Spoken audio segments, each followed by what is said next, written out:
Senhoras e senhores, muito bom dia.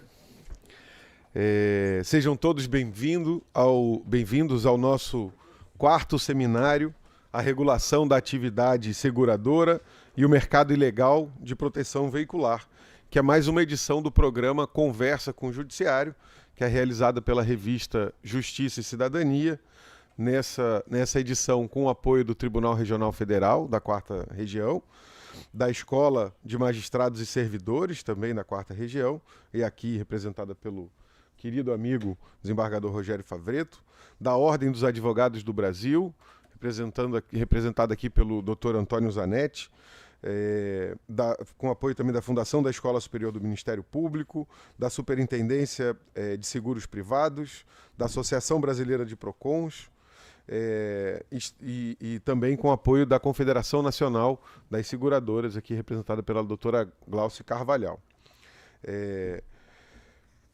Cumprimentando já a mesa que está composta pelo presidente da mesa, o ministro Benedito Gonçalves, ministro oriundo da Magistratura Federal, veio do Rio de Janeiro, da 2ª Região, ministro muito atuante na seção de Direito Público, ministro Gurgel de Faria, também do Superior Tribunal de Justiça, que participou de todas as edições anteriores. O ministro, muito obrigado, ministro, por esse apoio à nossa discussão, né? Esse é uma sequência, né, de debates sobre esse tema de grande relevância para o judiciário, sobretudo no que se refere ao direito do consumidor. E aí eu já cumprimento a doutora Márcia Moro, que é presidente da Associação dos Procons. Muito obrigado, doutora, pelo aceite do convite. E aqui também representando, né, a SUSEP, o doutor Carlos Queiroz, que é diretor, né, da Superintendência de Seguros. Trata-se da atuação, né, esse evento a gente vai tratar da atuação das associações de proteção veicular, que exploram o mercado de seguros, mesmo não estando regulada pela legislação brasileira. Como ocorreu nas edições anteriores, que é realizado na 6ª, né, primeiro evento foi na 6ª Região, né, depois fizemos na 1ª, que é em Brasília, por último em Recife, que era a sede do ministro Gurgel, que veio também da Magistratura Federal. O mercado de seguros automotivo no Brasil enfrenta esse desafio significativo. Segundo o IBGE, em 2002, que são os últimos números que nós temos, a nossa frota de veículos no Brasil ultrapassa 60 milhões de unidades. Porém, apenas 20% tem seguro veicular. E hoje, essas associações de proteção veicular somam juntas mais de 5 milhões. Então, é uma parcela bem significativa do mercado brasileiro. E esses números, né, mostram um cenário que é preciso combater a falta de informação, que abre grande espaço para as práticas abusivas desse mercado, culminando em mais e mais ações de pedido de indenização distribuída no judiciário. Trataremos hoje desses desdobramentos, né, sobre o tema, abordando aspectos do arcabouço normativo, a forma como o judiciário interpreta, ampliando assim a discussão sobre um sério problema que, como visto, traz fortes consequências para a economia nacional, afeta a movimentação nos tribunais de processos e, sobretudo, fere o direito do consumidor. Sem muitas delongas, eu vou passar a palavra para o desembargador Rogério Favretto, que abrirá o nosso encontro de hoje, e já agradecendo pela recepção, parabenizo pela beleza do tribunal, né, que é tão bonito olhar daqui para fora, mas lá de fora para aqui para dentro também é bem bonito. Parabéns a todos. Vocês aqui eu vejo uma turma grande de novos juízes, né? Parabéns a todos vocês pelo concurso e muito obrigado. Por favor, desembargador. Obrigado, Tiago. Cumprimentando, então, desde logo o Tiago Salles, da revista Justiça e Cidadania, que é promotora desse ciclo de eventos, né? Agradeço a oportunidade dessa parceria, de poder receber aqui no nosso tribunal, particularmente na escola aqui da magistratura. Eu queria saudar aqui uma saudação especial ao ministro Benedito Gonçalves, né, que vai coordenar esse painel, querido amigo, né, um magistrado de excelência e que, para quem não sabe, né, iniciou a carreira aqui no Rio Grande do Sul, né, Santa Maria da Boca do Monte, como a gente chama aqui, né, 9 meses, né, ministro? Uma gestação aqui, um carioca que ficou emprestado aqui, agora emprestado... Aí nasceu o juiz do Rio de Janeiro.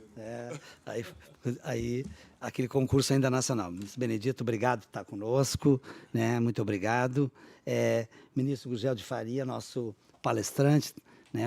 Também um querido amigo, oportunidade já de conhecê-lo há bom tempo. Obrigado por estar entre nós, que tem feito esse debate com muita qualidade, que é a sua característica, né, ministro Benedito? Né? Da sua qualificação técnica, cuidado, esmero, né? Sempre... quando ele pede uma vista lá na turma, sempre o pessoal fica um pouco preocupado, né? Já vem alguma coisa mais difícil, mas, né, certamente vai nos contribuir muito nesse debate, que é um tema que, embora tenha, né, nós também temos uma transcendência aqui na Justiça Federal, nas questões, né, que essas entidades hoje que desenvolvem, né, essas atividades de seguro, né, na discussão sobre a não autorização da SUSEP, paralelamente, que envolve as questões do consumidor. Queria saudar também a doutora Márcia Moro, que é presidente da Associação dos PROCONs, Carlos Queiroz, da SUSEP. Uma saudação aqui aos colegas do tribunal, do desembargador Ricardo, desembargadora Vivian, e o sempre desembargador Darós, nosso sempre presidente, que ontem me perguntou permissão para vir assistir aqui. E disse, como assim o senhor... O senhor é uma presença qualificada aqui nesse sentido.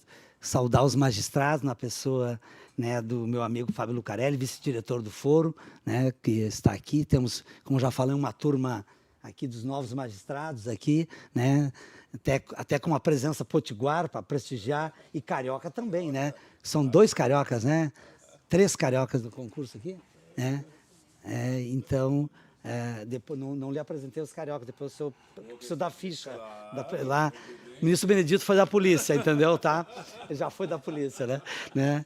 Queria dar uma saudação especial ao Zanetti, doutor Zanetti, pela OAB, que foi também um incansável dedicado aqui à organização desse evento.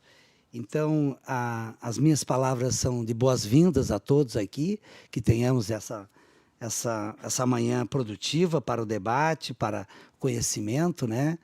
Como eu falei aqui, estamos, né, recebendo com muita alegria esse evento sobre a regulação da atividade seguradora e o mercado ilegal da proteção veicular, nesse ciclo aí de eventos que a revista Justiça e Cidadania, extremamente conceituada, Tiago, nessas e tantas atividades que promove pelo Brasil todo. Obrigado por oportunizar a nossa parceria e sejam bem-vindos. Então, essa é a minha saudação. Bom evento a todos.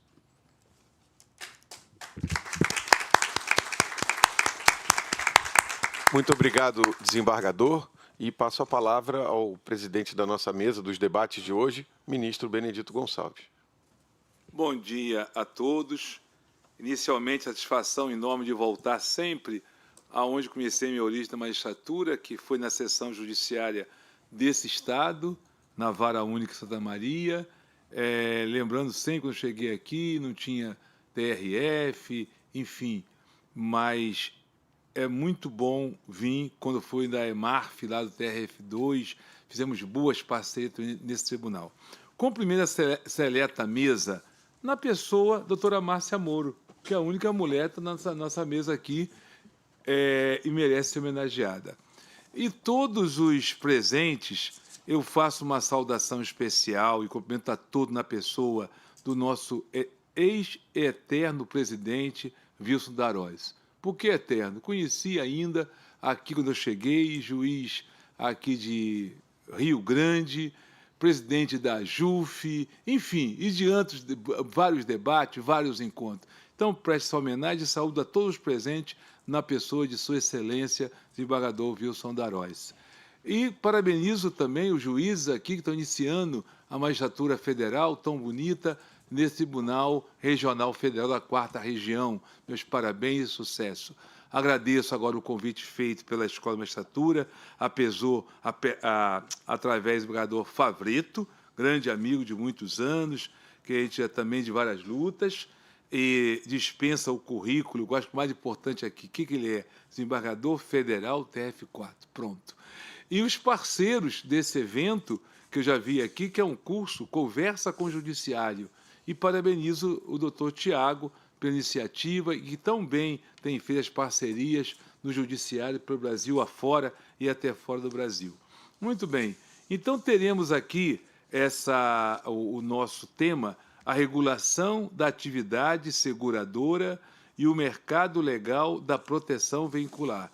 Teremos como palestrante o ministro Gurgel de Faria, que se ler o currículo aqui, eu vou passar o tempo da palestra, aí não vai dar certo.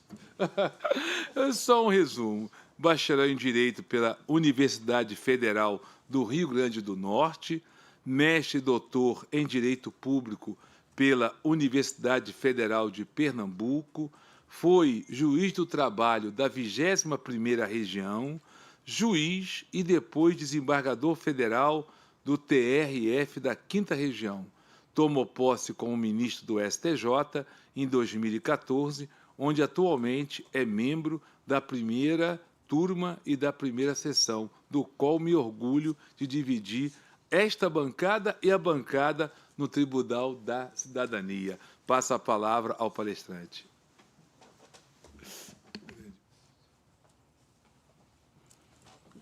Ministro, fala aqui em pé. Bom dia a todos. Aqui não. Tá. Acho que tá. Ali não. O negócio vai ficar preso ali. Vamos tentar. Enquanto É isso, eu vou difícil, tentar. ministro. É. Bem, eu dou inicialmente o meu Agora sim. Agora foi. Eu dou inicialmente o meu bom dia a todas e todos. Eu quero cumprimentar a mesa e aí vou pedir licença para nominá-los, não são tantos, então, doutora Márcia Moro, que vai dividir aqui os debates, meu amigo Favreto, diretor da escola, meu amigo Benedito, no caso, colega do Superior Tribunal de Justiça e colega da Magistratura Federal, como foi dito, desde a época da Justiça Federal de primeira instância, depois nos tribunais regionais, e nos encontramos lá no Tribunal da Cidadania, e somos da mesma bancada, é uma alegria. Dr. Carlos Queiroz, da SUSEP, que, no caso, já tivemos a oportunidade de participar de outros eventos e outras mesas, e o Dr. Tiago, do Instituto JC.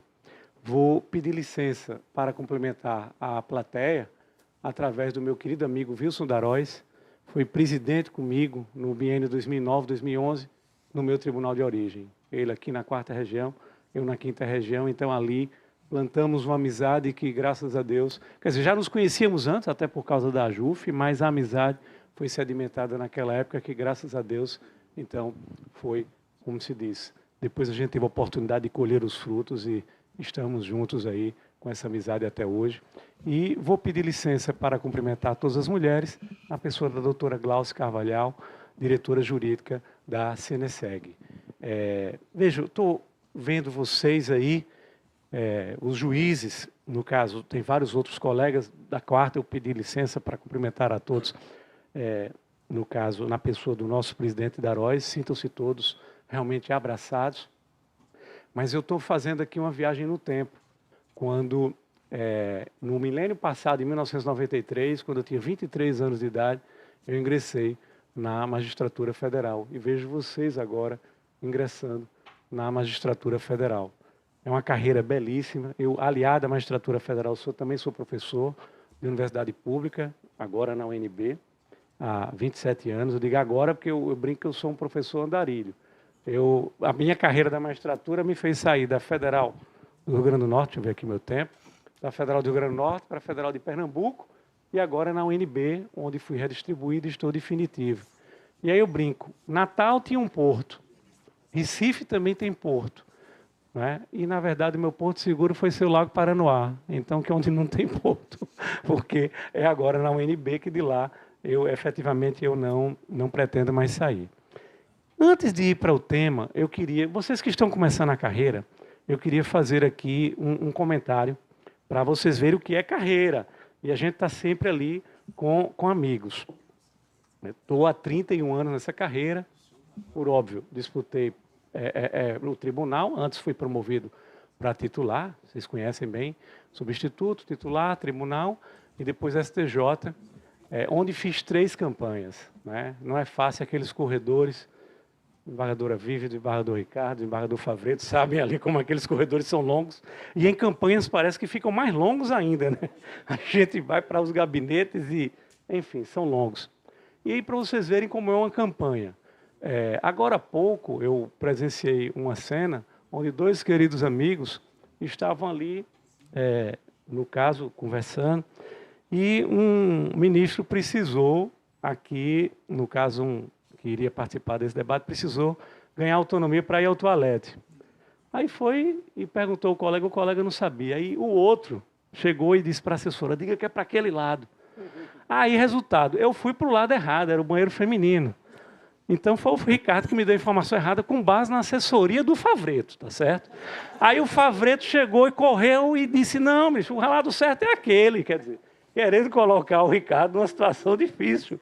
Mas as carreiras, na verdade, tirando a brincadeira, são 2 queridos amigos e o TRF da 4ª Região sempre teve excelentes quadros, não só aqui, como também no Superior Tribunal de Justiça, e então que a gente tenha e continue tendo. Não, agora, ministro, Hã? estão reivindicando o Ricardo, né, cara?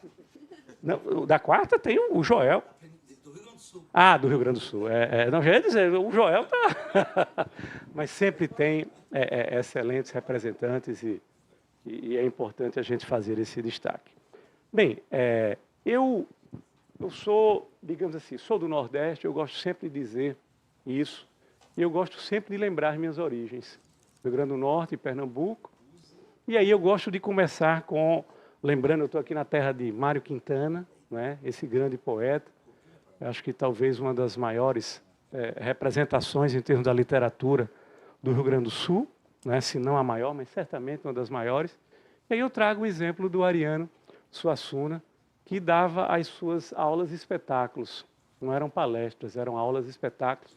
Acredito que muitos aqui já tenham a oportunidade de, se não viram o Ariano falando presencialmente, ele infelizmente já é falecido, está completando agora 10 anos do falecimento dele, mas já viram no YouTube ou tiveram notícia. E o Ariano tem, entre várias falas dele, ele tem uma que eu acho muito interessante, que ele chega e diz, olha, se você for falar mal de uma pessoa, você não fale pela frente. Você espere a pessoa sair, quando ela sair, fechou a porta, você começa a falar mal, porque aí, senão vai ser falta de educação. Você fala mal daquela pessoa na frente dela. Eu faço um juízo ao contrário, então. Eu pego esse mote dele e digo, se você vai elogiar, você então tem que elogiar pela frente. Né? Você, então, tem que lembrar que na semana, no período que nós estamos comemorando os 35 anos dos Tribunais Regionais Federais, os 35 anos do Superior Tribunal de Justiça, é o momento da gente homenagear, antes de entrar no tema, as pessoas que foram ou daqui, dessa terra, do Rio Grande do Sul, essa terra que tem tanta história a nos contar, ou, então, especificamente, que foram do Tribunal da 4ª Região, depois para o Superior Tribunal de Justiça. Então, eu peço licença para lembrar, aqui do Rio Grande do Sul, e também do Tribunal da 4ª Região, os ministros Costa Leite, Ari Pagendler, Nancy Andrighi, Nefe Cordeiro e Joel. No caso, o Nefe e o Joel não são do Rio Grande do Sul, mas tiveram carreiras maravilhosas aqui no Tribunal da 4ª Região. Em memória, os ministros Atos Guzmão Carneiro, Rui Rosado, Gilson Dipp, Teori Zavascki e Paulo Sanseverino. Desses, o Teori também não é gaúcho, mas foi aqui no Tribunal da 4ª Região e fez uma belíssima carreira, não só aqui, como no STJ, e depois no Supremo Tribunal Federal. Com, lógico, todos eu tive a oportunidade de conhecer, mas de uma maneira muito próxima, porque eu convivi com o meu querido amigo Paulo Sanseverino. Eu convivi, no caso, 9 anos, assim, de uma maneira muito próxima, estou completando 10 anos do STJ e agora, essa semana, completou um ano da partida dele. Né? E vou pedir licença aos meus queridos amigos do Tribunal da 4ª Região para homenagear 2 que, no caso, estão aposentados. Vladimir Passos de Freitas, meu primeiro presidente da JUF, quando eu entrei, ainda era um antecessor dele, mas eu entrei, ele já chegou lá, era candidato único que foi fazer campanha num período que era 1993, hein, pessoal? Era difícil fazer campanha, ali os recursos muito, digamos assim, eram escassos, e ele foi lá em Natal, e se apresentou, e, enfim, foi eleito. E o meu querido amigo Wilson Daróis, que além de ter sido presidente da JUF, depois foi presidente do tribunal, na mesma época comigo. Então, sintam-se todos aqui, os colegas do Tribunal da Quarta Região, abraçados na pessoa desses dois já aposentados. E com isso eu evito aqui até estar não falando em outros ou outras, a gente evita estar, no caso, criando algum tipo de ciúme. O que a gente vai falar? Por óbvio foi anunciado, questão da regulação dos setores bancário e securitário. Mas antes de ir direto para esse tema, eu quero lembrar um pouquinho da história. E quero lembrar um pouquinho da história para a gente chegar nesse mote da regulação. E a história que eu quero lembrar não é uma história antiga, não, é uma coisa... Vocês são muito jovens, mas vocês certamente, se não tiveram oportunidade de presenciar, já tendo a concepção de adulto, vocês tiveram a oportunidade depois de ler a crise de 2008. Né? A crise que, na realidade, ela existiu nesse período de 2008 e, logo em seguida, em 2009, eu escrevi esse artigo, A Intervenção Estatal sobre a Economia e a Crise de 2008. Esse artigo está na nossa revista SEG, eu coloco aí o link, porque depois fica disponibilizado para a escola, e então, quem quiser depois tem acesso. O que é que eu contava nessa época dessa crise de 2008? Primeiro eu trazia o porquê. O que aconteceu com a crise de 2008? Por que essa crise financeira, que começou nos Estados Unidos, ela se espraiou especialmente pela Europa, e uma crise financeira que, lógico, termina atingindo a economia do mundo real. Não ficou só na economia financeira, atingiu também a economia no mundo real. A crise começou nos Estados Unidos exatamente com os títulos que eram mencionados subprime. O que era isso? Aquela ânsia, não tinha uma regulação forte no âmbito do setor financeiro dos Estados Unidos, aquela ânsia de gerar dinheiro, aquela ânsia de, na realidade, a economia, então, estar, no caso, circulando, começaram a aliviar no que diz respeito às exigências para as pessoas tomarem empréstimo para comprar as suas casas nos Estados Unidos. Era o segmento que era denominado subprime. E por que esse subprime? Você não tinha exigências para que pessoas, por exemplo, fossem contrair empréstimo, estivessem demonstrando renda para, no caso, pagar aquele empréstimo, que elas tivessem lastro, no caso, ali para aquele determinado mútuo. E, então, por óbvio, as pessoas, vou ter oportunidade, a casa é um dos grandes desejos da pessoa, né? Você ter a sua moradia. Muitas pessoas, então, resolveram comprar as suas casas e a economia funciona como? Lei da oferta e da procura, né? Os imóveis, então, na hora que teve muita procura, por óbvio, então, os preços subiram. E aí, os próprios imóveis ficavam como garantia. O que é que acontece? Tem a garantia tranquila do imóvel, então, está tudo funcionando, está tudo beleza. Se por acaso der uma zebra, eu vou, no caso, e a hipoteca, então, vai funcionar, eu tomo o imóvel e está tranquilo. Só que a coisa não funcionou assim, pessoal. Quando essas pessoas, como não tinham as condições, quando elas começaram a deixar de pagar, então, foi aquela coisa como uma avalanche.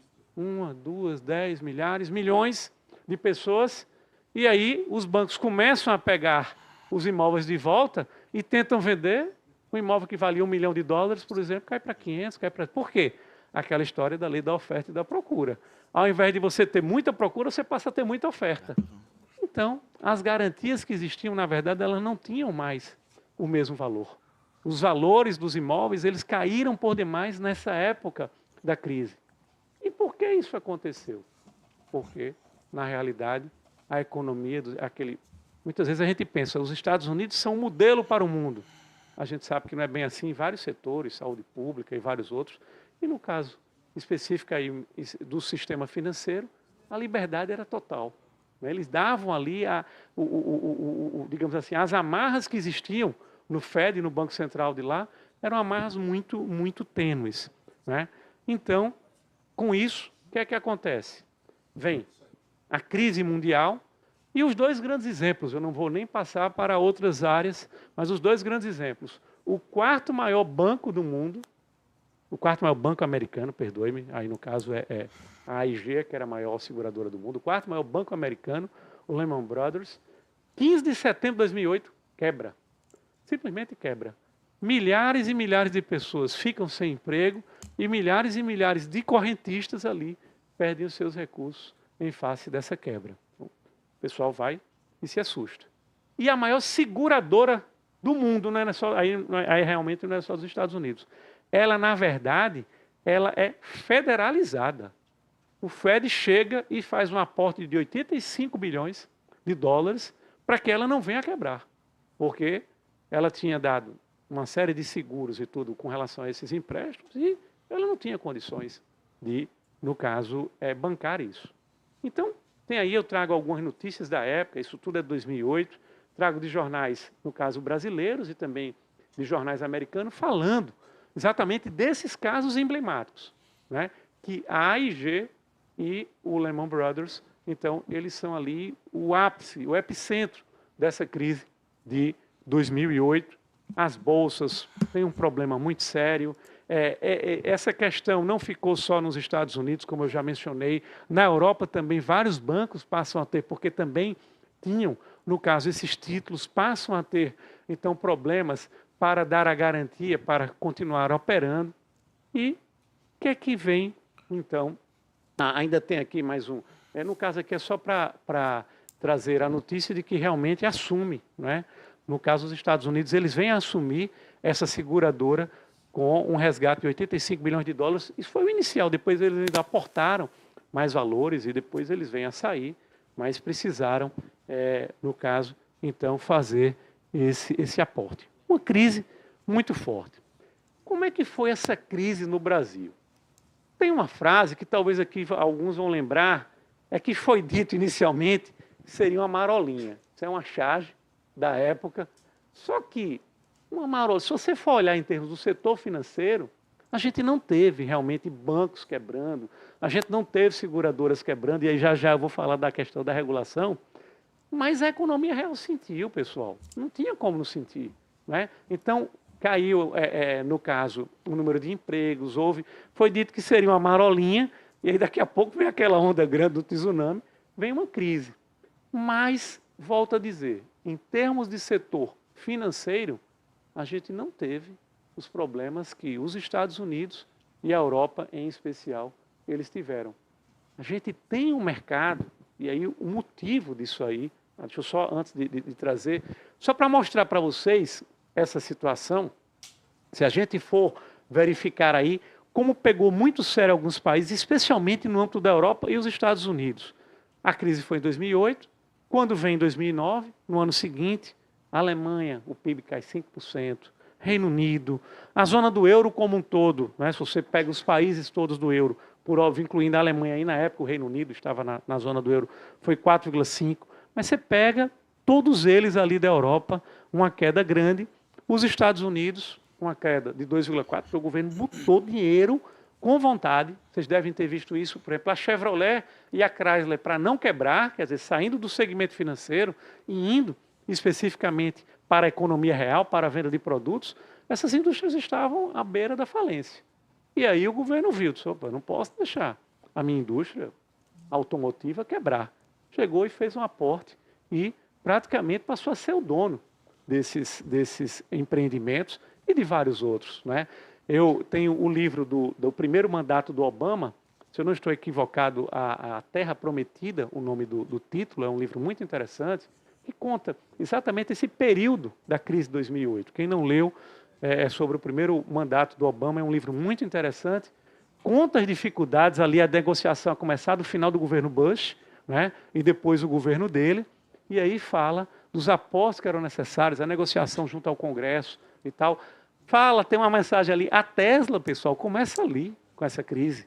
Porque, na realidade, a Tesla, todos sabem, né, indústria automobilística americana, especificamente de carros elétricos, nos incentivos que o governo resolve dar, o governo dá incentivo para carros com economia renovável, carros elétricos, né? Então, começa ali, é um livro interessante, né? E que conta nos Estados Unidos, e por óbvio também termina contando no âmbito mundial, como foi essa crise de 2008, porque o Obama, em janeiro de 2009, assume no olho do furacão e precisou negociar aí algumas medidas para, no caso, tentar mitigar os efeitos disso aí. E o Brasil, a gente vê, se a gente for olhar os outros países, a gente caiu 0,2% de PIB. Então, em relação... A China estava naquela época realmente muito... O Japão é até estranho, porque o Japão teve um período ali que estava muito estagnado, mas talvez tenha se beneficiado ali de algum fator específico. Mas, para a gente, o nosso setor financeiro não trincou, isso é importante, e a economia real sentiu, porque, na realidade, todos os outros países estavam, então, exportação, a gente exportou menos, né? O próprio crédito, os bancos tiveram ali um cuidado maior na concessão de crédito, a gente veio a sentir. E por que o nosso mercado financeiro, e aí eu estou falando do mercado financeiro no sentido amplo, envolvendo tanto o setor bancário como o setor securitário, mas depois eu vou concentrar aqui na parte de seguros. Por quê? A gente tem uma forte regulação. Não é aquele país que pode tudo, e que pode tudo, não. Vamos lá, a mão do Adam Smith, a mão invisível, deixa que tudo se resolve. Deixa que tudo se resolve, mas na hora que as empresas estão quebrando, não é o mercado que vai resolver, não. Na hora que as empresas estão quebrando, foi o governo americano e foram os governos europeus que estiveram, que, no caso, ir ali salvar aquelas determinadas empresas, né? Então, aqui a gente tem uma regulação que muitas vezes é criticada, mas essa regulação é importante nesse setor, estou falando especificamente do setor financeiro, porque é para proteger nós todos, como cidadão e como aquele que está ali aportando o seu recurso, colocando investimento num banco, colocando ali, fazendo um seguro para poder se prevenir. É importante ter essa proteção, no caso do governo, ter uma regulação que venha a definir isso aí.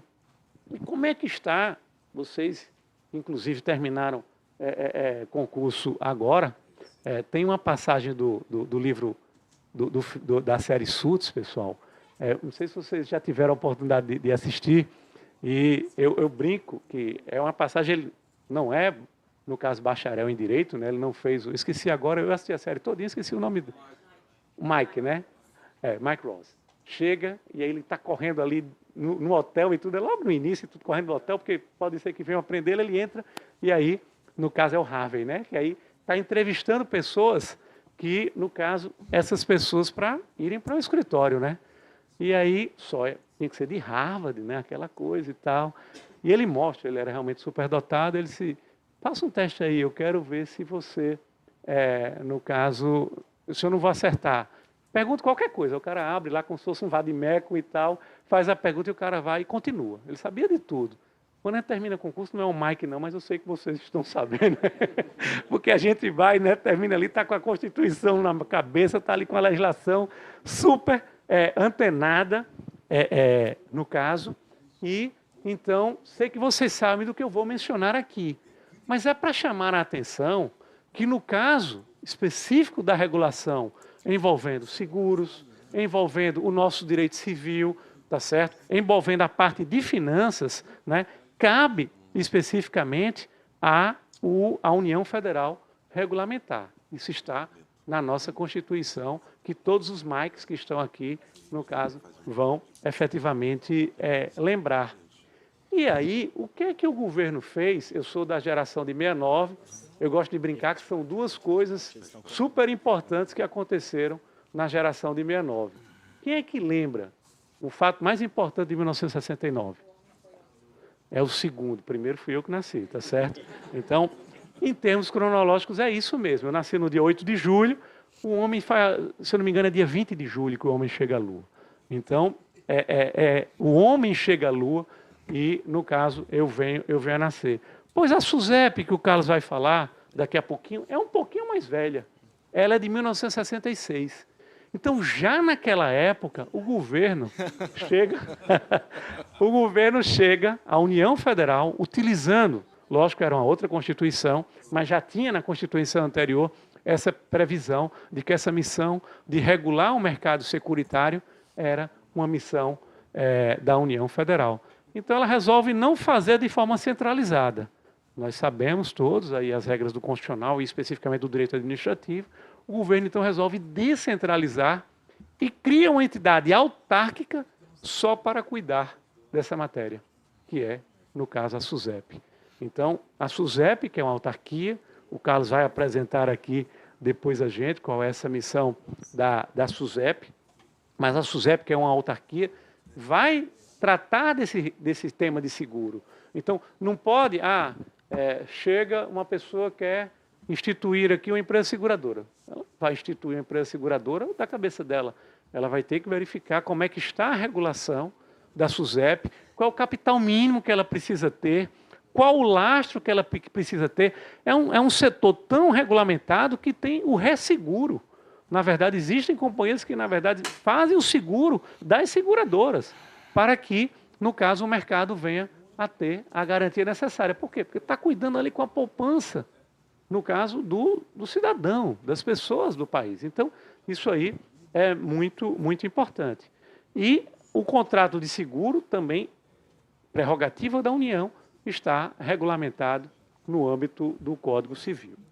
E aí a gente entra, então, na parte final da nossa exposição e qual é o mote. Na hora que algumas associações elas estão fazendo o que elas chamam de proteção veicular, e os números realmente são espantosos. O Tiago, quando estava fazendo a apresentação, são 5 milhões de seguros hoje, feitos por essas mais já. Jamais, Carlos, esses números aí, Carlos que acompanha pela SUSEP. Então, os números são espantosos. Essas associações, elas hoje têm, digamos assim, uma atuação muito importante nesse setor. E a pergunta que se faz, pelo que eu estou falando, a gente já pode até imaginar, mas eu não vou dar o spoiler total. Isso está de acordo com o nosso ordenamento jurídico? É isso que a gente, então, vai e traz a resposta para vocês. Primeiro, o que é que essas associações começaram a fazer?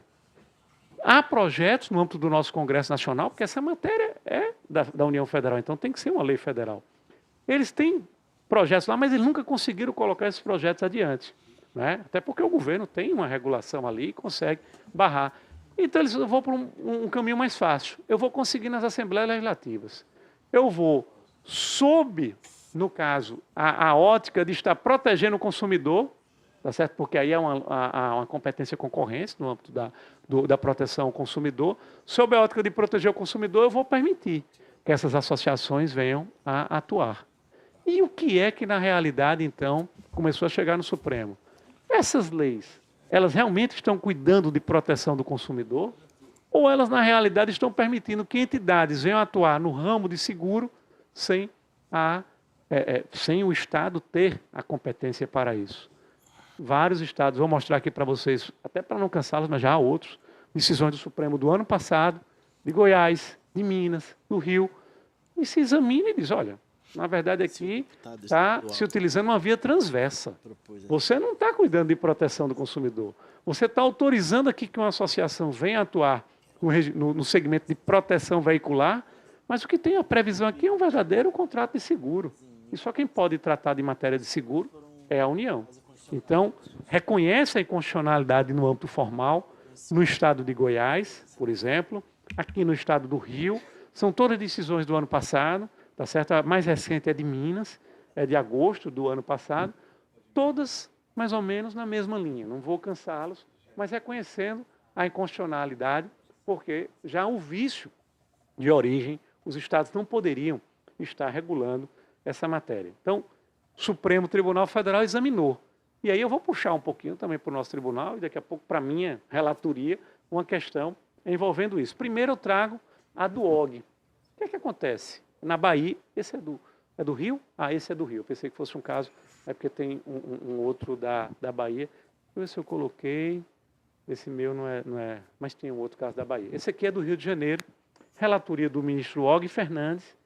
E a questão era a seguinte: era se uma associação de proteção veicular se ela estava realmente atuando no âmbito ali dos seus associados, se ela estava atuando, fazendo o que ela chamava de uma ajuda mútua entre os seus componentes, ou se ela estava como uma verdadeira seguradora, abrindo ali aquela proteção veicular para pessoas indiscriminadas. E o ministro Og, então, com base no quadro fático probatório, a gente começa essa história de quadro fático probatório, não acorda, a gente tem que puxar no STJ, porque a gente não pode reexaminar fatos e provas, né? Vocês sabem muito bem. Não. Se disser, olha, olhei uma prova tal, o outro lado já vai, opa, súmula 7, né? E uma história de que, até brincavam na pandemia, que não entrava, a Covid não entrava no STJ por causa da súmula 7, que ela é tão forte que até para isso vinha e funcionava. Mas, tirando essa parte aí da súmula 7, então ele examinou o quadro fático probatório e verificou, disse, olha, isso aqui não é uma associação, isso é uma verdadeira empresa de seguros, não é? Com pessoas indiscriminadas, pessoas que qualquer uma pode, no caso, fazer essa adesão e pode fazer. Cadê o lastro? Cadê os requisitos para que venha atuar? Então, ele vai e declara a ilegalidade dessa entidade e determina o fechamento. Tem um outro caso, pessoal, que é importante, que aí foi da minha relatoria, já vai aí com 7 anos, que há os reflexos também, esse eu não julguei a parte criminal, mas teve parte criminal. Eu julguei a parte administrativa. Era um mandado de segurança de uma pessoa que era presidente de uma associação de proteção veicular, era um policial rodoviário federal já aposentado, tá certo? Mas, óbvio, os fatos que aconteceram quando ele estava na atividade, mas na época, quando esse processo veio, ele tinha sido aposentado e tinha sido cassada a aposentadoria dele.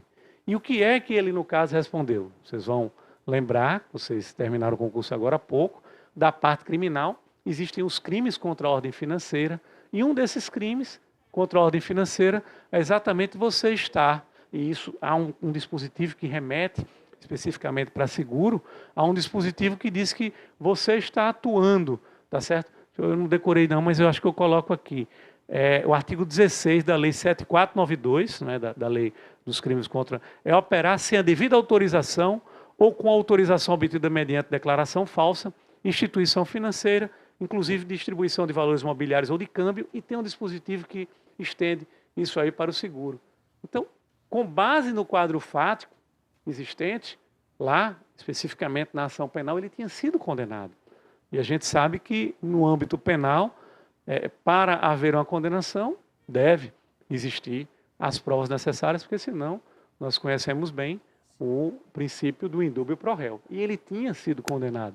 Ou seja, foram colhidas provas que demonstravam que ali não era uma verdadeira associação, era uma empresa travestida de associação que dava, no caso, essa proteção veicular, mas fazia um verdadeiro contrato de seguro para pessoas indiscriminadas. Não era apenas para aquele grupo, não era história de cooperação ou de ajuda mútua, era, no caso, para todos.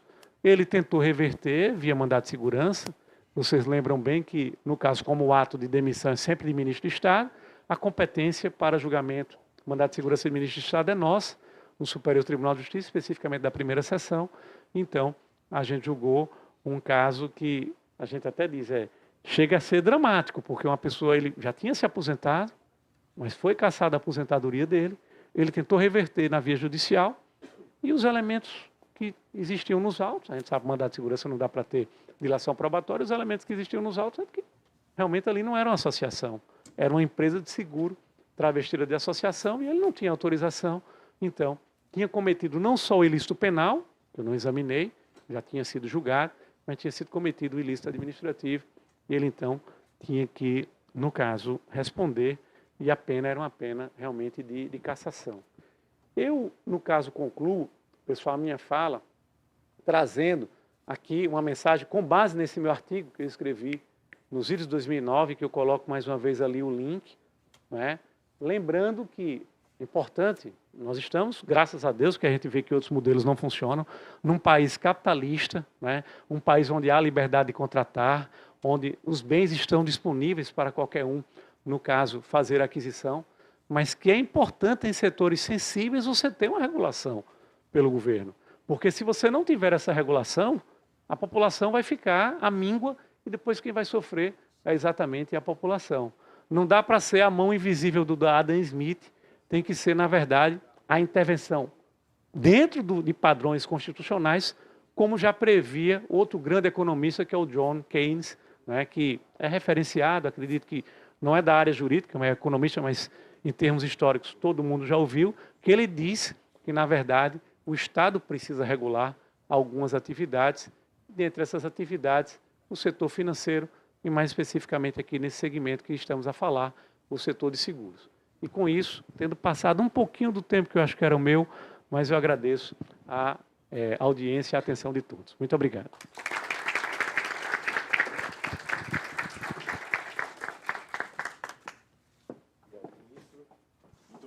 Obrigado, ministro Gurgel. Não passou tempo nenhum, cara, mais disciplinado que existe. Eu estou sempre aprendendo com ele na sessão. Ó, 10 para as 2 ali, ó. Vem devagarzinho, é o sinal.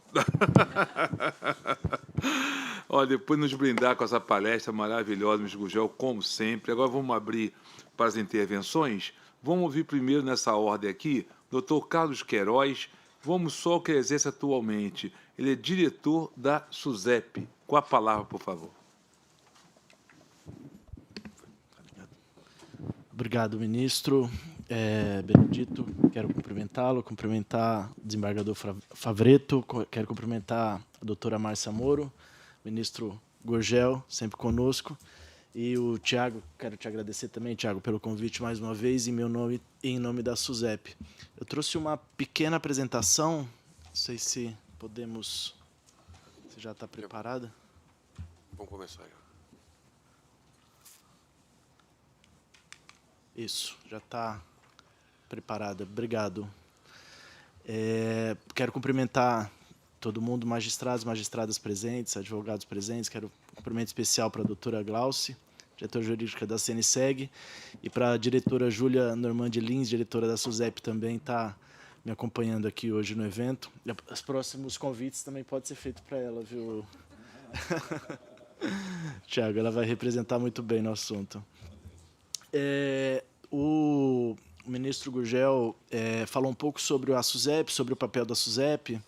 Acho que é importante, inicialmente, assentar aqui como que funciona, né, o Sistema Nacional de Seguros Privados. Né? O ministro falou bem, a regulação, nossa regulamentação, ela data de 1966, por meio do Decreto-Lei 73, e ele estabelece 2 órgãos ali para o sistema securitário, né? Então, o órgão regulador é o Conselho Nacional de Seguros Privados, e o órgão supervisor, o órgão fiscalizador é a SUSEP, a Superintendência de Seguros Privados. Esse modelo é semelhante ao que ocorre nos outros segmentos do sistema financeiro em sentido ampliado, em sentido lato. Do mesmo modo, o Conselho Monetário Nacional é o órgão regulador do sistema financeiro, o Banco Central e a CVM são órgãos supervisores ali do sistema financeiro, o Banco Central em sentido estrito e a CVM no que se refere ao mercado de capitais. Então, acho que é desnecessário detalhar um pouco mais. Quem compõe o CNSP está aí no slide, acho que a gente pode também deixar disponibilizado. Eu gostaria de, até em benefício do tempo, falar que a SUSEP, além do setor de seguros, né, a SUSEP ela supervisiona o resseguro, né, que, como o ministro já explicou, né, o seguro do seguro, é uma operação que ela auxilia e ela é estruturante para o seguro na medida em que ela pulveriza, ela tem o objetivo de pulverizar e dispersar os riscos, né? É muito interessante esse sistema, esse mecanismo de seguro e resseguro, né? Então, um ressegurador brasileiro, por exemplo, pode estar, nesse momento, sendo acionado por conta de um sinistro que está acontecendo na África do Sul e vice-versa. Riscos brasileiros estão pulverizados em companhias, em resseguradores no mundo inteiro.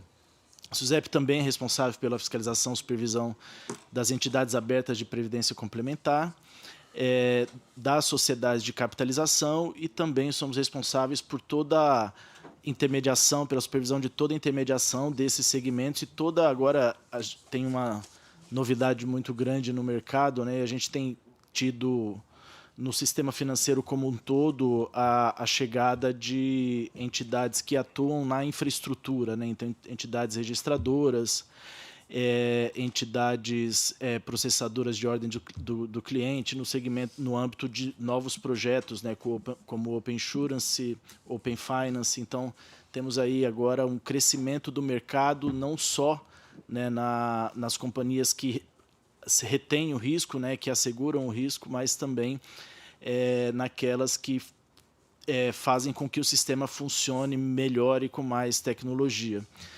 A SUSEP, além de supervisionar, ela executa a política que é traçada pelo CNSP e nós estamos vinculados aí ao Ministério da Fazenda. O decreto-lei que eu mencionei, ele logo no artigo 2º, ele disciplina com poucas palavras qual que é a missão do Estado no segmento, qual que é a missão da SUSEP, qual que é a missão do Conselho Nacional de Seguros Privados. Então, está muito claro que o controle do Estado ele se exerce no interesse dos segurados e beneficiários dos contratos seguros, ou seja, no interesse das pessoas naturais e jurídicas que confiam, que acreditam no sistema segurador. Essa é a nossa missão e tudo que nós fazemos, ela tem que ter esse escopo de atuação. Enfim, o slide perdeu um pouquinho a formatação, mas eu acho que dá para entender. Eu trouxe uma comparação sobre o que está acontecendo no mercado hoje com relação a essa questão das associações de proteção veicular. Atualmente nós temos 37 seguradoras que operam no segmento de automóvel, né, que garantem riscos de automóvel, ao todo são 150 seguradoras, mas 37 atuam nesse segmento. E nós estimamos por volta de 3.000 associações de proteção veicular no Brasil inteiro. É um número gigantesco. Muito interessante notar que o principal mercado desse segmento é o estado de Minas Gerais, com um pouco mais de 800 entidades, 834 entidades, segundo o nosso levantamento mais recente, seguido pelo estado do Rio de Janeiro, com 249 entidades, associações que têm atuado nesse segmento sem autorização da SUSEP, de maneira ilegal, a nosso ver. E o terceiro estado é o estado de Santa Catarina, 223 associações, inclusive, acho que foi nessa semana ou na semana passada, houve uma operação, né, da Polícia Federal acerca em uma dessas associações, em uma dessas entidades. Esse mercado hoje já não assegura mais, já não garante mais 5 milhões de veículos, nós já estimamos em torno de 8 milhões de veículos.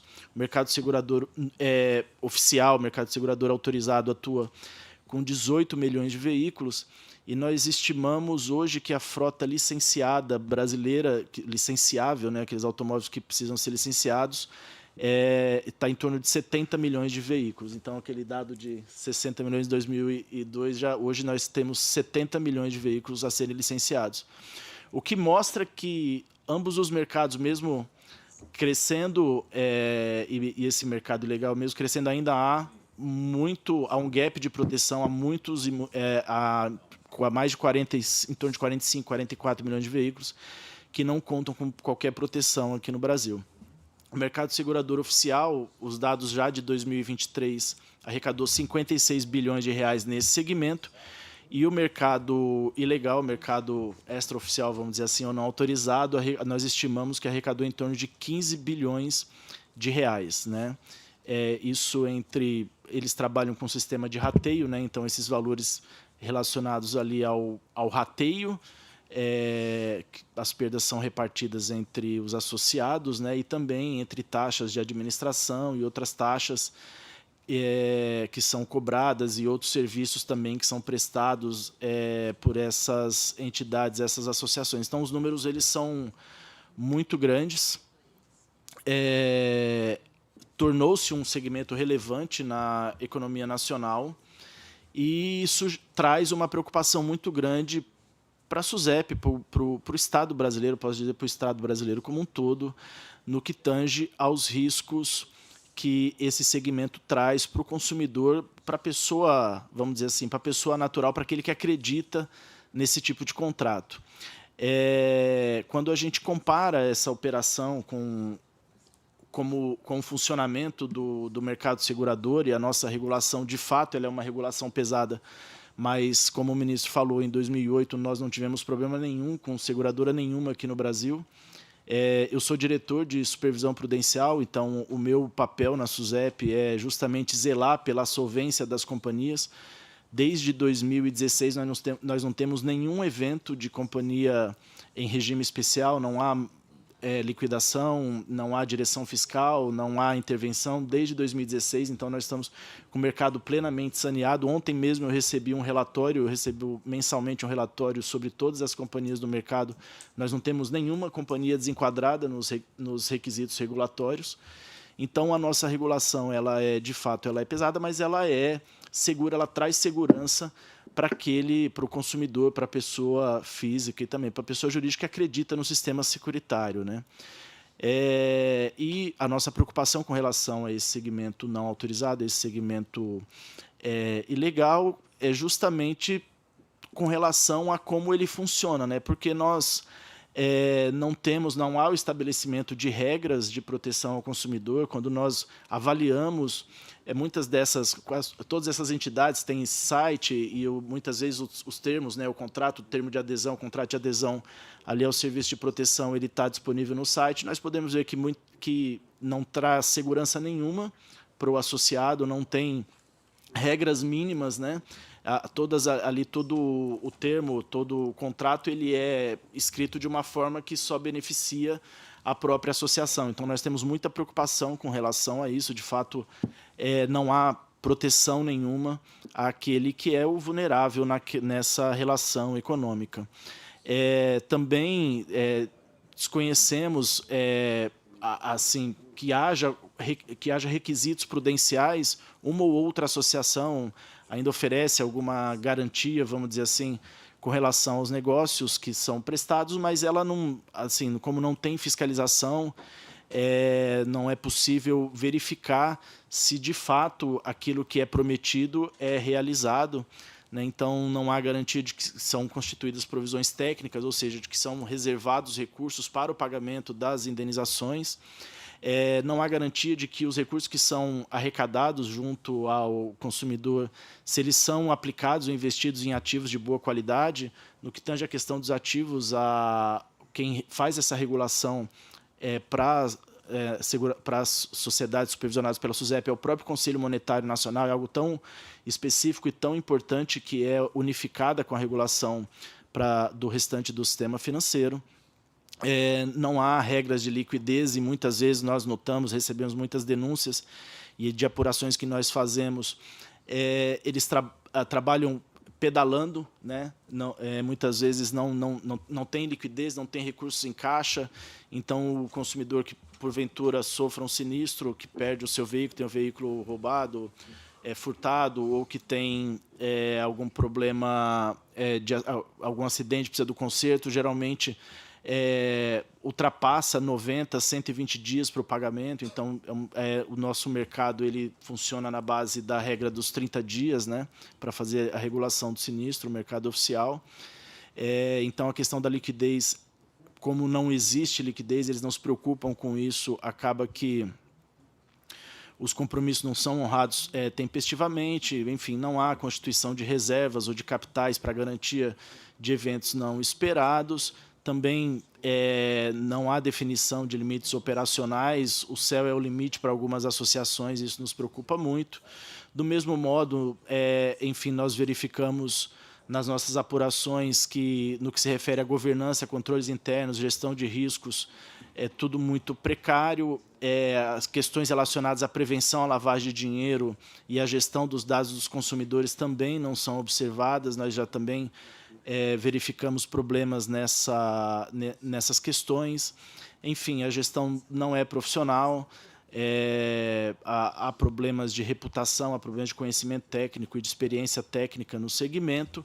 E também temos um outro problema muito grande que precisa ser evitado por princípio no sistema financeiro, que é a entrada e a saída, né? Então, uma entidade ela precisa entrar no segmento de maneira ordenada, né, a partir de uma autorização, com um plano de negócios, e do mesmo modo, se ela resolve sair, né, do mercado, também precisa ser uma saída organizada, precisa fazer a transferência da carteira, precisa fazer o runoff ou a liquidação adequada dos ativos e passivos, né? Como que a SUSEP tem atuado nesse mercado? Enfim, esse fenômeno ele começou no começo do século, por volta do ano 2000, 2002, 2003, ali na região de Contagem e de Betim, em Minas Gerais, ali foi o berço desse fenômeno. E ele, como eu falei, já se espalhou pelo Brasil inteiro e tem bastante relevância aqui em Santa Catarina, como eu comentei. Então, a SUSEP ela trabalha na base de análise de denúncias, recebe denúncias de diversas fontes e procura identificar ali, a partir das denúncias e a partir dos materiais das ações de campo que são realizadas e das pesquisas que são realizadas, se existem as características essenciais de uma operação de seguros. Busca averiguar também se a entidade ela continua ativa, e muitas vezes ela muda tanto de endereço, né? É um jogo de gato e rato, muitas vezes, quando se vai fazer a inspeção de campo, ela já não está mais naquele local, e procuramos também verificar quem são os responsáveis pela gestão da entidade, e aí, muitas vezes o responsável de fato não é o responsável de direito, né? Enfim, o diretor da associação não é, de fato, a pessoa que comanda aquele negócio. A SUSEP também trabalha com ajuizamento de ações civis públicas. O objetivo principal é de cessar as atividades irregulares, né, e a finalidade seria evitar maiores prejuízos aos consumidores. Essas ações elas são fundadas no artigo 24 do Decreto-Lei, que fala que toda entidade que opera no mercado segurador ela precisa de autorização da SUSEP. Enfim, muitas dessas ações tramitam aqui, né, nas varas aqui da Justiça Federal do TRF4 e também segunda instância aqui no tribunal. Também a SUSEP comunica ao Ministério Público Federal todos os casos, né, por se tratar, no nosso entendimento também, de crime como sistema financeiro, baseado aí no artigo 16 da Lei de Crimes contra o Sistema Financeiro, a 7492 de 86, e adota também outras medidas administrativas cabíveis, né, baseadas no artigo 103 do Decreto-Lei, que determina a aplicação de multa pecuniária. No entanto, a efetividade dessa persecução administrativa ela tende a zero. A arrecadação das multas que são aplicadas é ínfima, geralmente vai para a dívida ativa e fica lá um ativo irrecuperável no balanço da SUSEP, no balanço do governo federal. Enfim, toda essa atuação estatal, infelizmente, ela não evitou o crescimento do mercado, então aqui é preciso reconhecer de que o Estado falhou nesse assunto. As associações, elas, como eu falei, continuam atuando sob outro nome, outro CNPJ, outro estatuto, outro endereço, e enfim, esse mercado não organizado se tornou esse colosso que nós já observamos, como eu comentei no começo da minha apresentação. Algumas características desse mercado que dificultam e que justamente dificultam a atuação do Estado, dificultam aí uma possibilidade de regulação, a possibilidade de supervisão, e também isso dificultou, de certo modo, a atuação estatal no combate a essa atuação ilegal. O primeiro ponto é a utilização do modelo associativista, né? Então, a Constituição Federal, no artigo 5º, ela traz ali algumas garantias fundamentais relacionadas ao direito, né, de associação. Então, ali a plena liberdade de associação e desassociação é uma questão importante nesse mercado. A criação de uma associação não depende de autorização estatal, isso por mandamento constitucional. Vedada também a interferência estatal, e também a Constituição determina que a dissolução compulsória ou a suspensão da atividade de uma associação somente pode ocorrer por meio de decisão judicial. Isso também é um problema, dado que o sistema financeiro ele precisa de regimes especiais. A atuação estatal nesse segmento ela precisa da autoexecutoriedade, né? Então, quando uma entidade, justamente por se tratar, né, por serem segmentos que lidam com a poupança popular. Então, o órgão supervisor ele precisa ter poderes para instaurar a direção fiscal quando necessário, um regime de administração especial temporária quando necessário, uma intervenção ou até mesmo a liquidação extrajudicial. Então, a lei ela prevê ali um regime todo especial para o segmento financeiro, e esse regime, a adoção desse regime numa, vamos dizer assim, em uma entidade associativista, uma entidade associativa, ela seria impossível de acordo com os termos da nossa Constituição. Então, todos esses elementos, eles dificultam, vamos dizer assim, até a legalização, a regularização desse mercado. São questões que nos nossos debates internos, têm sido muito levantadas. Outro ponto também o ministro Gurgel falou é que a maioria dessas associações, dessas 3.000 associações, eu diria que, exceto 3 ou 4 das que nós tomamos conhecimento, todas as outras são empresas. São, na verdade, empresas, são entidades capitalistas, são empresas que estão travestidas de associações sem fins lucrativos. Então, isso é um problema muito grande. Geralmente, a pessoa que detém o poder de fato dessas associações, essas pessoas elas têm outros negócios e que orbitam em torno do negócio da proteção veicular, por exemplo, guinchos, oficinas e tudo mais, e acaba que ali o associado, né, que deveria estar protegido ali, né, num regime associativista, na verdade ele é lesado justamente por essa administração que é feita com partes relacionadas, nessas transações que são feitas com partes relacionadas daquele que tem o poder de fato, daquele que é o empresário de fato desse negócio. Há um problema também muito grande, dada a situação de ser uma associação, da questão da evasão fiscal. Então, são empresas que, no fim do dia, não pagam os tributos que são devidos, e há um problema muito grande também, já foi constatado, que é o crime consequente a questões relacionadas à lavagem de dinheiro. O que nós notamos, e isso de fato é notório, é que o crescimento do poder econômico, e isso vamos dizer assim, uma decorrência lógica, isso é muito estudado na economia institucional, o crescimento do poder econômico levou ao crescimento do poder político.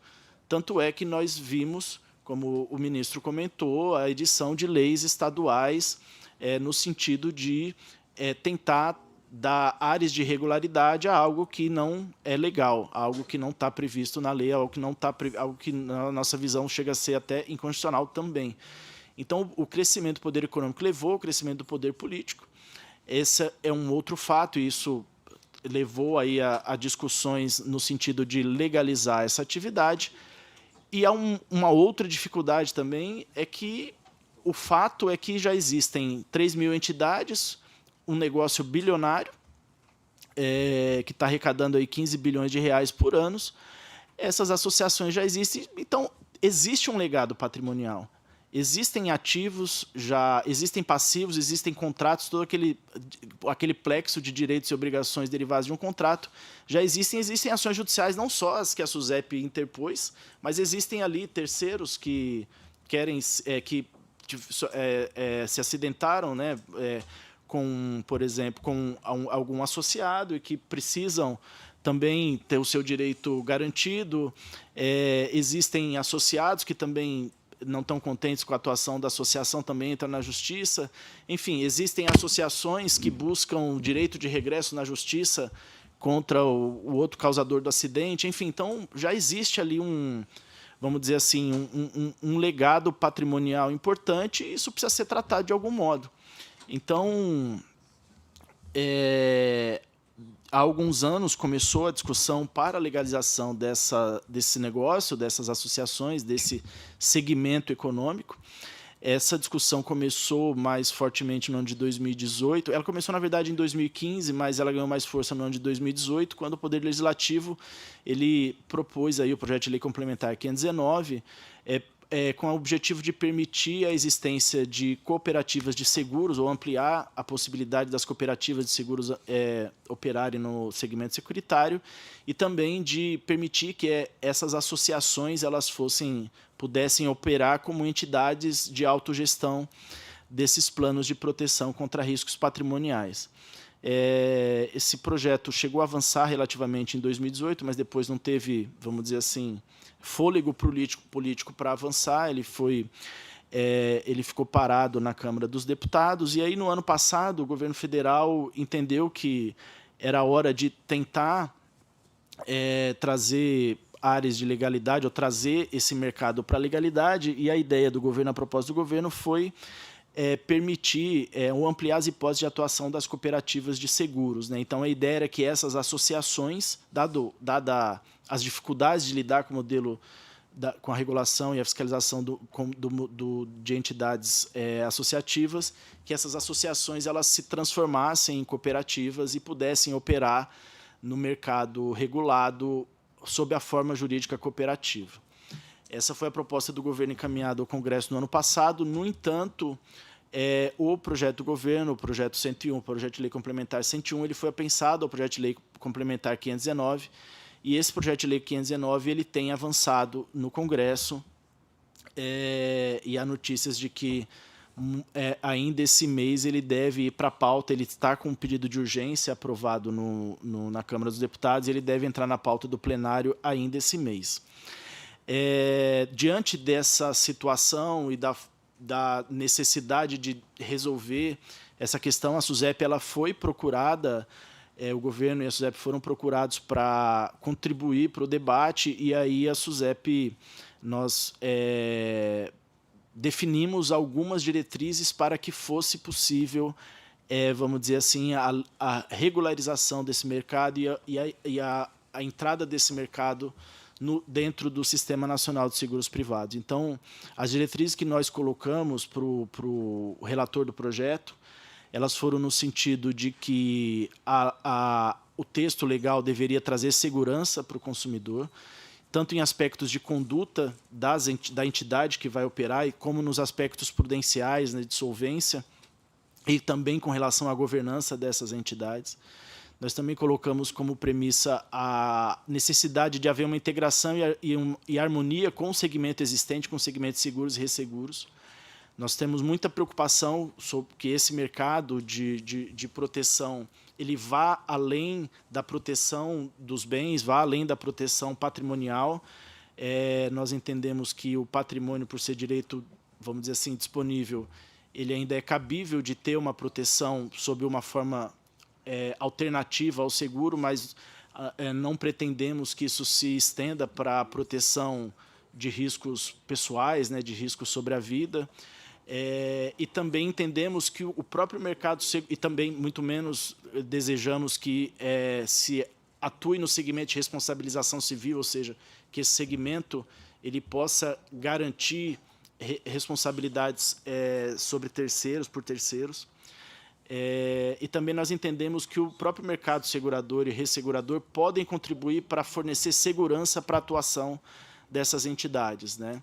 Então, fornecendo proteções e coberturas para o bom funcionamento desse sistema. Como eu comentei, há um gap de proteção securitária no Brasil, então trazer esse segmento para dentro do mercado regulado, ele contribui para reduzir o gap. Então, como eu falei, são só no mercado automobilístico, né? Então, são 70 milhões de veículos licenciáveis, nós temos 18, 19 milhões no mercado segurador oficial, 8 milhões nesse outro segmento alternativo. Então, há muitos outros veículos que podem ser segurados. Hoje, nós estimamos, na economia brasileira como um todo, que há um gap de proteção de 420 bilhões de reais.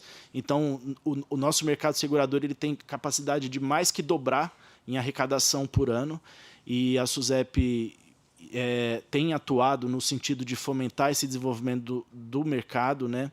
Que nós entendemos que o seguro é uma ferramenta essencial para o gerenciamento de riscos na economia como um todo. Nós também estabelecemos como premissa evitar arbitragens regulatórias e a concorrência predatória. Muito essencial, separar a atividade empresarial da dinâmica mutualista. Também é necessário que, nos mesmos moldes do mercado segurador, que haja amplo acesso à fiscalização da SUSEP, com fornecimento de dados em tempo real, como já ocorre hoje no mercado segurador. Hoje, as apólices são emitidas e a SUSEP fica sabendo, no máximo, em 4 dias, da emissão de qualquer apólice por qualquer seguradora no Brasil, e também na ocorrência de qualquer sinistro, no máximo em 4 dias nós temos essa informação dentro da nossa instituição. Também é necessário preservar um regime de tributação justa, com a cobrança adequada de impostos e taxas, e também uma premissa essencial, a necessidade de fortalecer também a nossa instituição com recursos, dado que a gente vai passar de um universo regular de 150 entidades para milhares de entidades da noite para o dia. Então, isso também é essencial e também está sendo trabalhado. Só para exemplificar, então, como essa discussão tem evoluído, e também já estou encaminhando para o final, hoje o mercado ele funciona mas como está esquematizado nesse gráfico, né? Então, dentro dessa oval, vamos dizer que é o Sistema Nacional de Seguros Privados. Então, o CNSP e a SUSEP são os órgãos controladores desse sistema. O consumidor, que quando ele está fora do sistema, ele pode, por meio do corretor ou diretamente numa seguradora, contratar uma apólice de seguro, garantir a proteção do seu patrimônio, garantir a sua proteção pessoal, garantir também a sua previdência privada. As seguradoras elas têm a possibilidade de dispersar os seus riscos junto a resseguradores, e, como eu falei, isso acontece do Brasil para o resto do mundo. Os riscos são adequadamente pulverizados, o sistema funciona muito bem. É fantástico saber como conhecer um pouco por dentro do funcionamento do sistema. E hoje o consumidor, alternativamente, ele pode procurar uma associação que está fora do sistema. Essa associação, ela, como eu falei, né, há diversos problemas relacionados a isso. Então, a proposta é fazer com que essas associações elas vão para dentro do sistema. A proposta é que seja criado um subsistema dentro do Sistema Nacional de Seguros, um subsistema de proteção patrimonial mutualista. O funcionamento mutualista dentro da negociação que está sendo feita no Congresso, ele foi considerado essencial, né, para a continuidade do negócio. Só que a proposta da SUSEP foi no sentido de que essas associações elas não vão ser entidades de autogestão. Elas não vão gerir as carteiras, elas não vão gerir esses riscos patrimoniais. Na verdade, esses riscos serão gerados por outras entidades, que seriam entidades administradoras, que aí sim seriam sociedades anônimas, supervisionadas pela SUSEP e que teriam o mandato e a função específica de fazer a gestão da carteira dessas associações. Então, esse foi o modelo que, a partir de todas aquelas premissas e diretrizes que nós apresentamos, esse é o modelo que está sendo desenvolvido e muito provavelmente será o modelo que será aprovado, enfim, se a lei viesse aprovada, na visão do governo, esse seria o único modelo possível, né?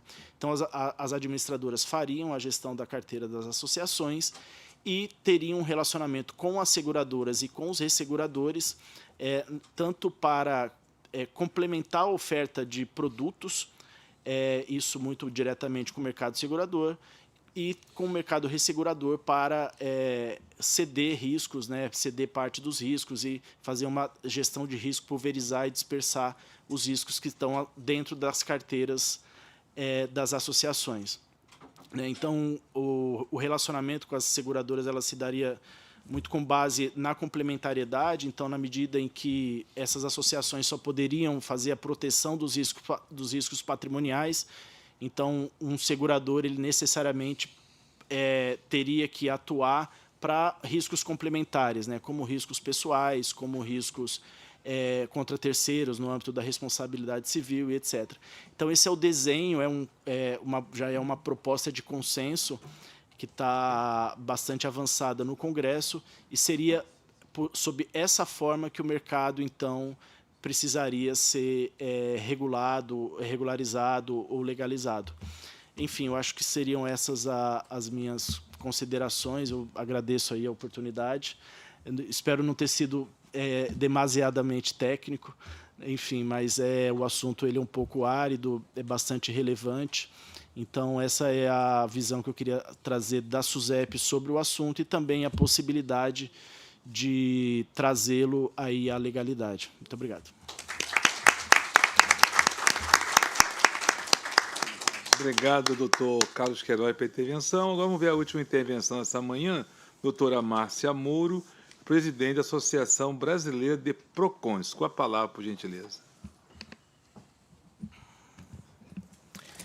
Bom dia, e eu gostaria, em primeiro lugar, né, de cumprimentar a todos na pessoa do ministro Benedito Gonçalves, e a gente tem duas coisas em comum. Primeiro, que eu sou natural de Santa Maria, aonde o senhor começou a exercer a sua brilhante carreira, né? E a segunda coisa que a gente tem em comum, que eu sou casada com um carioca também. Carioca. Sim. Ele veio para o Rio Grande do Sul e ficou aqui já há 31 anos que a gente é casado. E a outra qualidade boa dele é que ele é vascaíno. Perfeito, né? Não, Não, mas essa é a qualidade boa. Os vascaínos são os melhores maridos do mundo, porque se eles não desistiram... se eles não desistiram do Vasco até hoje, o que é um casamento, né? Fica primeiro Viu? Sim, né? Mas mais ou menos por aí. Mas eu fico muito feliz, né, de estar aqui e de falar pela defesa do consumidor, que são coisas que nos preocupam. Justamente isso é a vulnerabilidade do consumidor, e não aqui caso de coitadismo, porque o consumidor ele não é coitado. Sem ele não existiria mercado, né? E não existiria mundo financeiro, e não existiria nada. Eles são a ponta que faz todo o sistema funcionar. Mas o que nos preocupa, e muito, é que essas relações associativas elas não são consideradas relações de consumo. Independente disso, nós temos... eu trouxe uma apresentação pequenininha. Eu não sou muito fã de PowerPoint, gente, porque eu não sei fazer, mas eu fiz e eu entreguei para uma pessoa. São pequenas coisas, mas tem duas telas que começa aqui, que são bem importantes ao final, que foi um levantamento que a gente fez dentro do Sistema Nacional de Defesa do Consumidor, que nós usamos um sistema único que é do Ministério da Justiça. Bom, lá vou eu apanhar disso aqui, mas tudo bem. Aqui, vamos lá. Coisas que nos preocupam, principalmente a questão de legalidade, que ela não é uma proteção e nem o seguro em todos os contratos que, porventura, a gente consegue analisar dentro das nossas atividades, dentro dos nossos PROCONs, quando o consumidor nos procura. Porque, na realidade, quando o consumidor nos procura, ele entende que ele contratou um seguro, o que é diferente daquilo que ele tem. Então, a gente andou pesquisando, até onde eu sei, eram mais ou menos 350 ações, eu acho que é muito mais hoje, porque a gente tinha os dados que a gente teve daquilo que a gente tem dentro do sistema, né? Tem decisões do Superior Tribunal de Justiça, e aí vamos para frente, porque vocês já viram isso aqui tudo. E as decisões judiciais sobre essas associações. E aqui eu vou fazer um link para vocês de outro tipo de associação que vai trazer problema para os tribunais, que são associações que hoje têm livre acesso, né, aos descontos no INSS nas aposentadorias. Nós fizemos essa denúncia agora em março no Sistema Nacional, e inclusive dessas associações. A gente também falou na nossa reunião de providências que precisavam ser tomadas, só que nos surpreendeu a movimentação desse outro tipo de associatividade que prejudica os consumidores aposentados e pensionistas.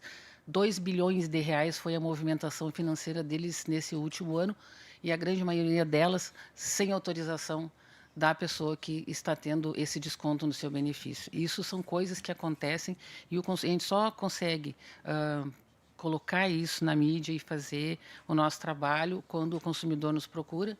E nesses casos dessas associações de seguro, isso é uma demonstração de preocupação da gente, porque nós temos que o que o consumidor contrata, na maior parte das vezes, ele não sabe que é de uma associação de proteção veicular, ele entende que é um seguro, e quando a gente vê esses contratos que se consegue fazer, tu vê que falta uma informação de forma clara e ostensiva que diga a eles que aquilo não é, na realidade, o que ele está contratando.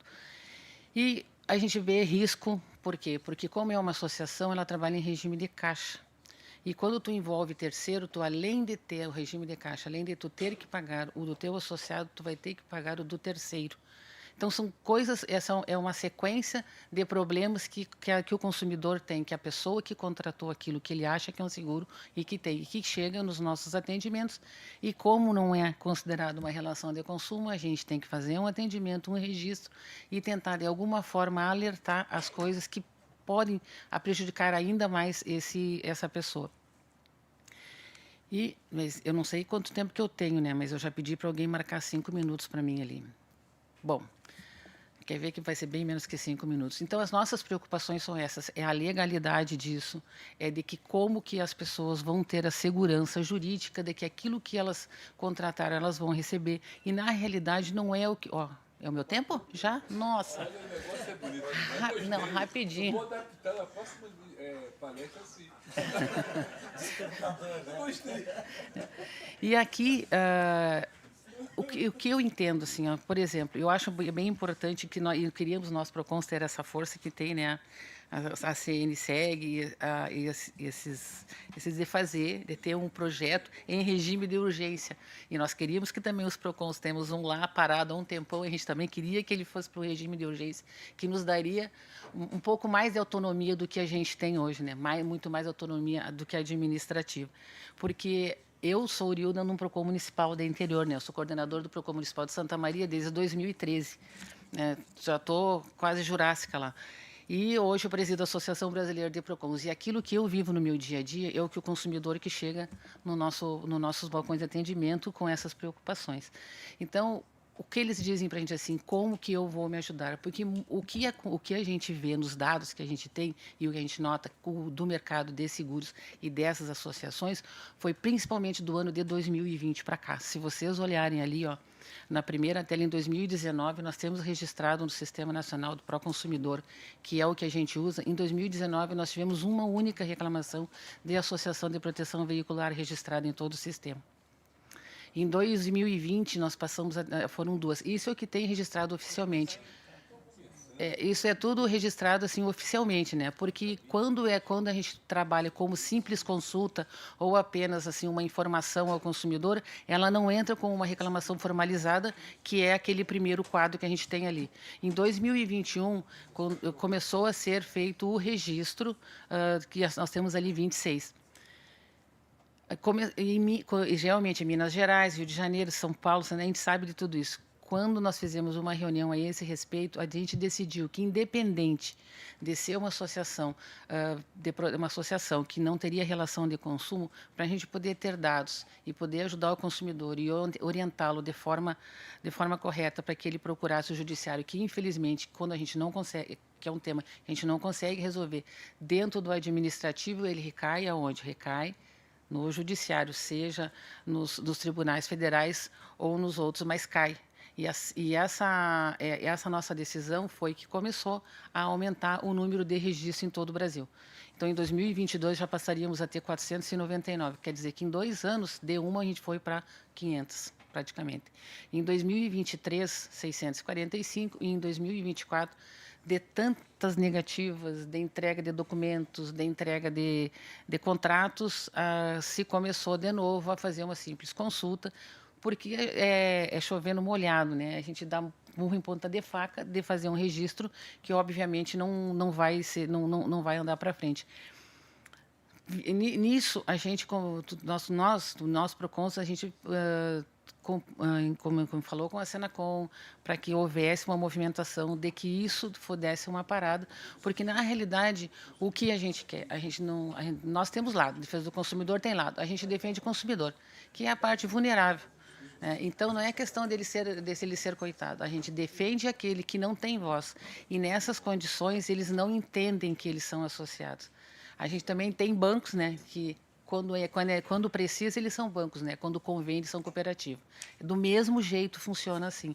E essas preocupações que a gente tem, por exemplo, nós tivemos 2 casos na minha cidade, bem sérios, do motorista de aplicativo, que nota-se que esse elevado número de contratações para associações de veículos, proteção veicular, foi por conta da pandemia.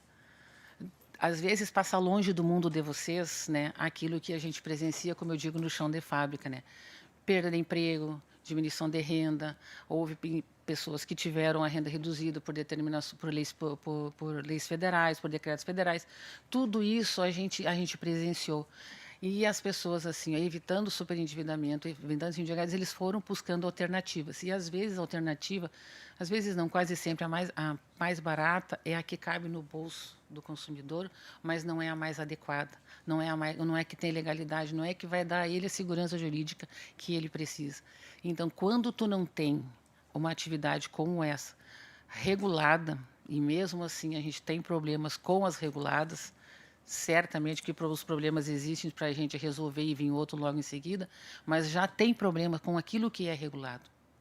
Então, quando tu não tem a regulação, ela se torna muito pior e tu coloca ainda mais aquela pessoa que vai fazer isso para ter um benefício e ele não vai ter, porque às vezes a pessoa precisa do atendimento imediato do sinistro que ele teve.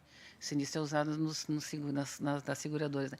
Ele vai ter um imediato e ele não vai conseguir. Ele vai ter que esperar um rateio. E o entendimento dele para isso é difícil, porque ele não tem uma informação de forma clara e ostensiva. Se a possibilidade dessa regulação existir, né, que ela seja benéfica para o consumidor e, principalmente, que a defesa do consumidor seja ouvida, porque a gente também tem os anseios daqueles que nos procuram. É importante que nós nos manifestemos. Nos últimos tempos, graças a Deus, a gente tem tido uma boa receptividade e tem nos escutado, porque entre ouvir e escutar tem uma grande diferença, e a gente precisa disso. Quando os PROCONs conseguem, quando a defesa do consumidor, que a gente pouco mais de 1.000, né, e o sistema é formado por nós, pelas defensorias, pelo Ministério Público, quando a gente consegue resolver administrativamente, não chega no judiciário. E para isso a gente precisa de estrutura. Da mesma forma que os judiciários às vezes têm dificuldade de pessoal, de estrutura, ou até mesmo assim são milhões e milhões de ações, aquilo que se puder resolver administrativamente, desde que esteja regulado e a gente não seja impedido de fazer audiência de conciliação e de fazer isso administrativamente, essas coisas vão continuar acontecendo, porque os consumidores, eles não sabem muito a diferença do que é as associações de proteção e a seguradora. Tempo mínimo, eles não fazem a diferença, eles não têm a clara informação da oferta que está sendo feita, né? Porque com o seguro tu tem um valor X que tu paga por mês, que é uma coisa fixa, que no momento que tu tiver um sinistro tu vai lá e paga alguma coisa, paga uma franquia e tu vai ter o teu sinistro atendido. Da outra forma não existe isso. E eles têm essa dificuldade, a gente sabe isso. Nós conseguimos apurar com alguns PROCONs de Minas, do Rio de Janeiro e de Santa Catarina, que é onde tem os maiores números dessas associações, a dificuldade que o consumidor tem do sinistro que ele teve dentro da associação e ele ser ressarcido num breve espaço de tempo. Às vezes ele tem que esperar um espaço de tempo muito maior, o que impede, às vezes, até a atividade profissional dele. Já me fizeram 5 minutos ali, ó. Então, assim, ó, eu gostaria muito de agradecer e que vocês, magistrados, tivessem um olhar diferenciado para aquele consumidor, para aquilo que chegar de consumidor nesses quesitos em que, porventura, eles chegarem nos tribunais. De vocês, eu acho que é uma coisa mais difícil, mas nos outros, né, ter um olhar mais empático para o consumidor, porque o consumidor, na maior parte das vezes, e a gente vê isso todo dia, ele não quer litígio. O consumidor não quer litígio, ele quer resolver o problema dele. Ele chega e diz assim para a gente, chega e diz assim no atendimento: vocês podem resolver, vamos tentar, né? Mas é isso que eles querem resolver ali, eles não querem litigar com ninguém. O consumidor não quer litígio, e de qualquer espécie, de qualquer grau de escolaridade. E nessas associações nós pesquisamos e vimos que tem de todas as classes sociais e de renda, né? A pandemia foi um diferencial para esse tipo de associação, muito grande, em função de custos. Mas custos que no momento seguinte, no momento futuro, deram problema. Eu gostaria de agradecer, né, o convite que nos foi feito. Eu falo muito rápido, né? Já me fizeram, meus 5 minutos já passou. E eu gostaria de agradecer mesmo a CNSEG. Há pouco tempo a gente teve uma audiência pública aqui em Porto Alegre, e quando eu fui olhar a lista de quem participaria daquela audiência pública, bem que eles gostam muito da palavra bonita, né, ministro? Players, né? porque jogadores fica um negócio meio pesado, né? E eu vi que a CNSEG não estava naquele rol de quem falaria. E era um assunto relacionado a seguros, não sobre essas associações. Mas eu entendo que todos os atores têm que estar juntos, porque eu acho que junto a gente consegue fazer alguma coisa, a gente consegue resolver problema, que é o caso, né? Então, eles vieram a Porto Alegre, foi muito importante, porque foi uma chamada de segunda para quarta, né? E é importante que eles estejam, é importante que a gente discuta isso. E é importante muito que as pessoas tenham a defesa do consumidor como um parceiro e aqueles assim que querem resolver o problema na ponta para não deixar ele ir mais para frente. Muito obrigado e foi um prazer estar com vocês. Obrigado, doutora Márcia Mouro. E concluímos, então, a conversa sobre o tema desta manhã e agradecendo, em nome da coordenação, o ministro Gurgel de Faria como palestrante e os dois debatedores, doutor Carlos Queiroz, doutora Márcia Mouro.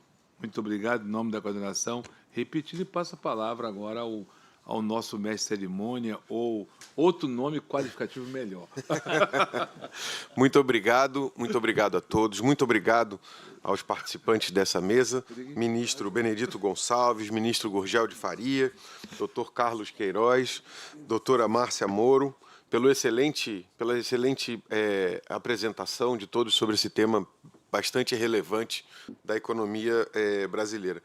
Queria fazer um agradecimento especial queria que o desembargador Rogério, o senhor transmitisse nossos agradecimentos ao presidente Fernando Quadros, presidente do Tribunal Regional Federal da 4ª Região, e não pôde estar presente, mas queria que levasse os nossos...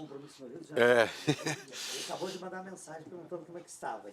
Eu queria agradecer também a presença da doutora Fabiane Breton, corregedora do Tribunal de Justiça, né, do Rio Grande do Sul. Saúdo e agradeço os magistrados, né, presentes. Desembargador Rogério Favreto, muito obrigado. O diretor da Escola de Magistratura, né, agradeço também a diretora jurídica da Confederação Nacional das Seguradoras, doutora Glauci Carvalhal, que sempre apoia, ajuda na construção e participa ativa e pessoalmente nos nossos encontros. E eu queria já aproveitar para convidar a doutora Glauci para fazer parte da próxima conversa que teremos, inclusive será no Rio de Janeiro, ministro Gurgel, que ela também faça parte desse painel. É uma pessoa que conhece bem o setor, sabe de toda a problemática, né, que isso traz ao sistema. Agradeço a Fundação da Escola Superior do Ministério Público, a Ordem dos Advogados do Brasil, aqui representada pelo doutor Antônio Zanetti. Queria agradecer a presença do doutor Ricardo e o Pedro Afonso, muito obrigado pela presença, que também representam muito bem a Ordem dos Advogados desse grandioso Estado. Encerro essa edição do programa Conversa com o Judiciário. Eu esqueci aqui, não posso me esquecer de agradecer a presença da desembargadora Vivian Pantaleão, muito obrigado, desembargador Ricardo Teixeira do Vale, desembargador Wilson Daróis, foi presidente aqui do tribunal. Agradecer a todos os magistrados federais, na pessoa do Dr. Guilherme Beltrame. Agradeço também, junto com a participação do doutor Carlos Queiroz, a diretora Júlia Lins, muito obrigado pela sua presença. E, enfim, eu queria agradecer à equipe da Justiça e Cidadania, a doutora Érica Branco, a nossa vice-presidente, e a Ana Paula. Muito obrigado, Ana Paula, pela organização, junto com os demais funcionários e membros aqui da escola, na pessoa da doutora Cristina. Muito obrigado. E, por fim, agradecimento a todos vocês que participaram desse encontro. Muito obrigado. Muito obrigado, ministros.